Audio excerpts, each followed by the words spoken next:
एक ईश्वर में आपका स्वागत है। आज बड़ी विडंबना है कि पश्चिमी सभ्यता और इस्लाम दोनों समतावादी विचारधाराएं होने के बावजूद आपस में कलह में लगे हुए हैं। फ्रांस में 1779 में क्रांति हुई और उस क्रांति का मुद्दा था स्वतंत्रता, समानता और बंधुत्व।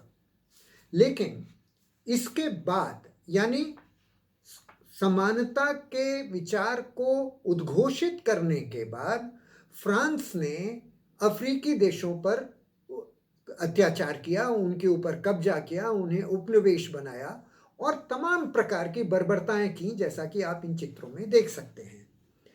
इसी क्रम में अब्राहम लिंकन ने अमेरिका में दासता को समाप्त किया।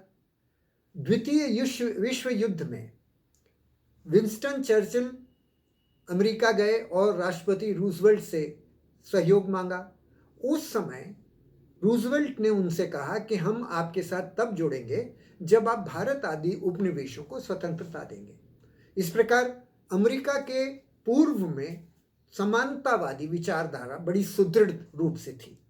लेकिन इसके बाद आज की परिस्थिति यह है कि अमेरिका ने तमाम देशों जैसे इराक और वियतनाम पर युद्ध किए हैं और अपनी बहुराष्ट्रीय कंपनियों के हित साधने के लिए संपूर्ण विश्व पर पेटेंट एक्ट जैसे कानून थोपे हैं, जिनके माध्यम से तमाम गरीब देशों की आय गिर रही है और अमेरिका की आय बढ़ रही है। यही विसंगति मानव अधिकारों की सार्वभौमिक उद्घोषणा में है। इस उद्घोषणा में के धारा 13(1) में कहा गया कि हर व्यक्ति को अपने देश के अंदर यात्रा और रिहाइश की छूट होनी चाहिए। धारा 21 में कहा गया कि हर व्यक्ति को अपने देश की सार्वजनिक सुविधाओं के ऊपर बराबर अधिकार होना चाहिए।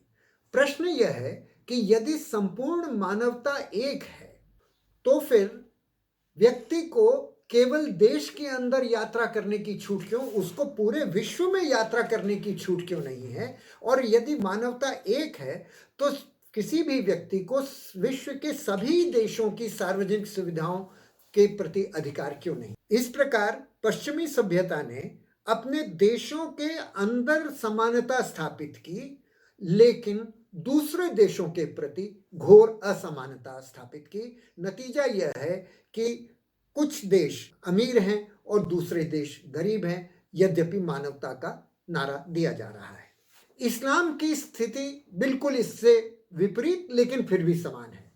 कुरान की आयत 17.60 में कहा गया कि अल्लाह ने लोगों को घेर रखा है। हमें इसको समझना चाहिए कि अल्लाह ने सब लोगों को घेर रखा है, यानी अल्लाह की नज़र में लोगों के बीच कोई भेद नहीं है। प्रोफेट मोहम्मद के समय सादगी का पैगाम दिया गया। प्रोफेट स्वयं बहुत सादगी से रहते थे और इसके बाद पहले दो इमाम अबू बकर और उमर भी सादगी से रहते थे।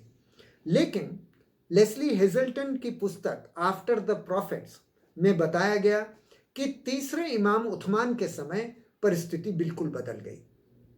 उन्होंने राजमहल बनाए जिसमें संगमरमर के खंभे लगे थे, जिसमें चहरदीवारी के बीच में बगीचे थे, जहां विदेशों से लाया गया भोजन परोसा जाता था। और उस्मान ने अपने परिजनों को बड़े भूमि खंड आवंटित कर दिए और साथ में हजारों घोड़े और दास भी दान कर दिए। इस प्रकार जो समानतावादी विचारधारा थी इस्लाम की, वह सामाजिक दृष्टि से पूर्णतया असमान बन गई।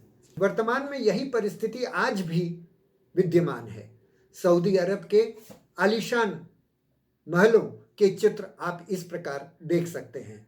पाकिस्तान में यद्यपि दासता अवैध है, लेकिन एक आकलन के अनुसार वहां कम से कम 20 लाख बंधुआ मजदूर हैं जो बहुत निरीह परिस्थिति में जीवन यापन कर रहे हैं। इस प्रकार हम देखते हैं कि पश्चिम और इस्लाम दोनों की अलग अलग प्रकार की विसंगतियां हैं। पश्चिम ने आंतरिक समानता स्थापित की, लेकिन दूसरों देशों के प्रति घोर असमानता अपनाई। इस्लाम ने दूसरे देशों से युद्ध नहीं किया, लेकिन अंदर घोर असमानता अपनाई। इस प्रकार दोनों प्रतिद्वंदी अलग अलग तरह से रोगग्रसित हैं। आज समय और जरूरत है कि पश्चिम बाहरी असमानता को त्याग करे और इस्लाम आंतरिक असमानता को त्याग करे, और दोनों एक विश्व में एक भाईचारा, और जो फ्रांस की क्रांति में स्वतंत्रता, समानता और बंधुत्व का नारा दिया गया, और जो कुरान में कहा गया कि अल्लाह ने सबको घेर रखा है, उसे सही मायने में देशों के अंदर और वैश्विक स्तर पर लागू किया जाए। हमारी इस पोस्ट को लाइक कीजिए, शेयर कीजिए, और जानकारी के लिए हमारी वेबसाइट ekishwar.in पर पधारने की कृपा कीजिए। धन्यवाद।